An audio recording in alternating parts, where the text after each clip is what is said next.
Doa, doa, doa, doa, doa, doa, doa, doa, doa, doa, doa, doa, era costureira, a avó traballaba na leira, doa, doa, e doa, doa, e doa, a avó era poeta, a avó cuidaba da bestia, doa, doa, e doa, doa, a tía María se quedaba na casa, cuidaba de todos, iba ás patacas, doa, doa, e doa, doa, e doa, doa.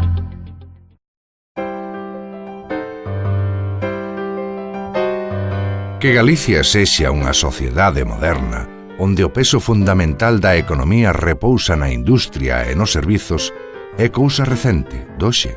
Onte antonte Galicia era unha sociedade principalmente agraria, que se transformou a velocidade de vertixe en moi poucos anos. Chega con escoitar os nosos pais e avós. Acertar agora, no doa a doa dos nosos tempos, consiste en manter e desenvolver aqueles valores de calidade orixinarios da nosa nai, a terra, e prescindir das eivas do atraso. Trátase de converter a nosa nobre orixe, a terra, tan próxima, nunha vantaxe.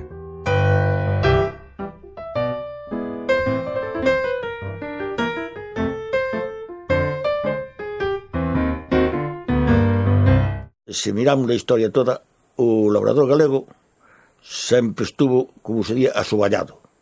Nunca dou ganado un peso. O que tiña terras traballaba, mas comía. E o que nas tiña xa non tiña que traballar nin que comer. E os paisanos decían, aquí o que ten moita terra é rico, pero había que traballala. Empezábamos ás 9 da mañán, e hasta 1 íbamos a comer, e despois volvíamos aí ás 3, según como quentara o sol. No campo xa sabe que desde pola mañán á noite hai que estar ao pé da finca, traballando. O traballo das fincas é duro. E despois, agora non que xa deixan os arredores grandes, pero daquela a robar todas as leiras polas beiras para quedaren ben botadas e tudo. Chegabas ao alto dun outeiro calquera, dos montes, do San Marcos, do Leñaredo, e ti mirabas para as agras e aquilo era un formigueiro de xente. Estaban abarrotadas de xente, traballando todo o ano, uns cas vacas, outros besando, outros gradando, outros matando o ligón. Íbamos polas leiras a axudar uns aos outros, porque daquela botábase erva para as vacas. Hoxe non se bota nada, pero daquela sí. A erva xa había que ir todos os días para as vacas, e ao lombo, a feixes e a cestos.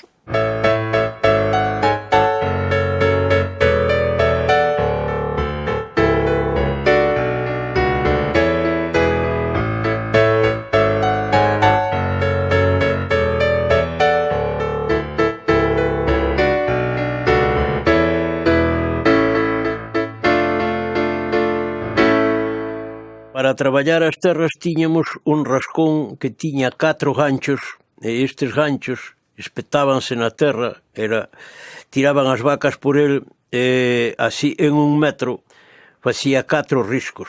Traballábamos cojando con un par de vacas e o carro, e traballábamos a base disso. Todas as casas tiñan vacas, 1 ou 2 ou 3 ou o que fora. E traballaban, entonces as vacas non podían producir leite. Despois, últimamente, xa comprábamos un tratoriño que para non andar tanto cas vacas e levar o traballo un pouco máis descansado. Tiñamos as legollas, tiñamos a horquilla de estendelo, a horquilla que chama a horquilla para estendelo o abono, tiñamos as lagoñas, os ensiños para cotear, e todo eso. Moitas veces as mulleres non podían co ligón, eran os homes os que iban ao monte a sachar e a facer as borreas. E entonces os homes mallaban con malla, uns malles que había, e as mulleres arredor a xuntar o centeo e a xuntar todo. E depois, cando mallaban por aquela man, pois chamaban as mulleres á eira, gritaban mulleres á eira. E depois as mulleres iban virar a palla, e os mozos aproveitabanse de dar unha estombeada ás mozas. Doa, doa, doa, doa, doa, doa, doa, doa, doa, doa, doa, doa, era costureira, a avó traballaba na leira, doa, doa, e doa, doa, a terra aproveitábase toda. Non lle chegaba nada a terra a xente porque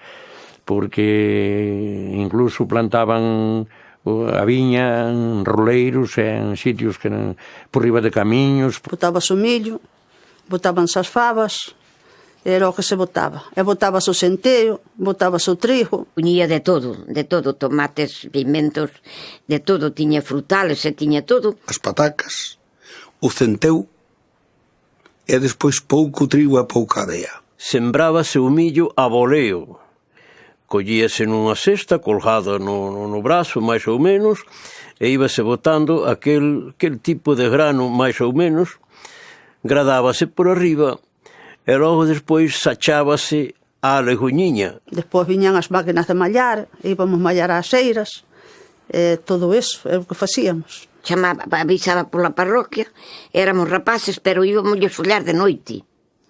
E ten un orrio grande e enchío sempre de millo. E no sitio onde eu criei botábamos pouco trigo, nada máis que para as necesidades.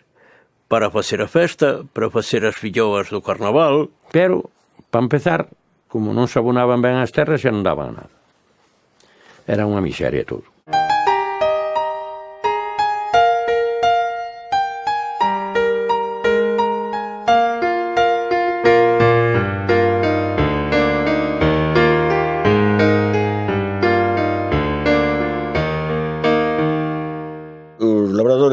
Daquela traballaban moito no campo porque facíase toda a man. O sea, labrábase cos bois ou cas vacas. E depois nós tiñamos moitos terrenos e ofrecíase a xente para sachar. Trigo, centeo, sejalo todo a man, non é como agora. E o millo, había que esfollalo. Agora hai labradores, pero non traballan como antes, porque é todo maquinaria. E antes había que fazer todo a man, peña. Sachare, sejare. Había o arado de pau, que chamaban o arado de madeira. Despois veu o arado de ferro. Despois veu o arado de rodas. E agora andan os tratores. Andábase coa grade de pau, pero naqueles tempos, no 48 e no 50, nin todo o mundo tiña arado de ferro que tiraban os bois por el, o cual volteaba a terra e metía o campo para baixo e deixaba a terra que se podía traballar. Cando se casulaba o millo, pois toda a casula era de noite, e ofrecíanse, porque lle dabanlle de comer, daquela era un lujo, comer tostadas de pan rebosadas con ovo. Toda a mau. Aí non había maquinaria. A ver, chama agora a juventud para que cabee no terreno. Doa, doa, doa, doa, doa, doa, doa, doa, era costureira, o levaba a traballar na leira, doa, doa, e doa, doa. Fenómenos da natureza, si había os propiciados, pois a veces por enchentas, non, de chuvia, como mellor que arrasaban, levaban chimuiños, levaban sembrados. Esas treboadas que hai que ven, chamanlle un huracán ou o que é, e iso pasou polo monte, por cerca da nosa aldea. E entonces levou todo o pino e todo o que había levou no arrastro. En canto ao plano ecolóxico, había menos problema que hoxe. Non é que a xente estivera máis motivada, que non tiñamos conciencia deso. O que pasa é que aproveitábase todo, non había desperdicios, non había nada que tirar, de modo que todo se reciclaba. Porque o único que podía tirarse algún ferro por aí máis ou menos. Pero o resto todo, reciclábase todo. Todo iba para abonos. Non había os coches. As barreduras collíanse de outra maneira, non había tanto cartón tirado, nin tanta bolsa, nin tanta... Hoxe sería sumamente difícil que houbera esa natureza que había antes. Pasariños, cobras, lagartos, ratos, páxaros, golondrinas, cucos, de todo. E hoxe isto está un pouquiño deteriorado. Acórdome que íbamos para a escola e estaban así nos fieitos secos os pendellos dos cristales, aquelas péndulas facían tan bonitas de xiada nos rejeiros, porque a agua, non sabe, dá calor, e as péndulas, ai, como nos gustaba mirar para aquilo que brillaba o sol cando daba o sol pola mañán.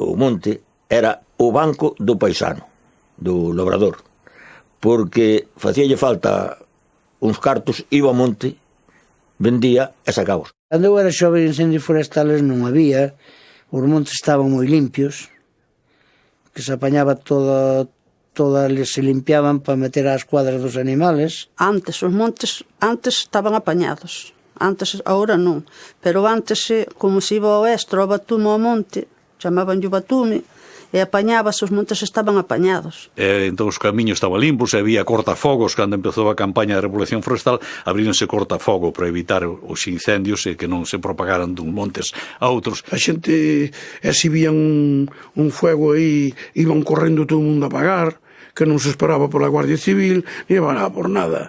A xente iba a defender o seu.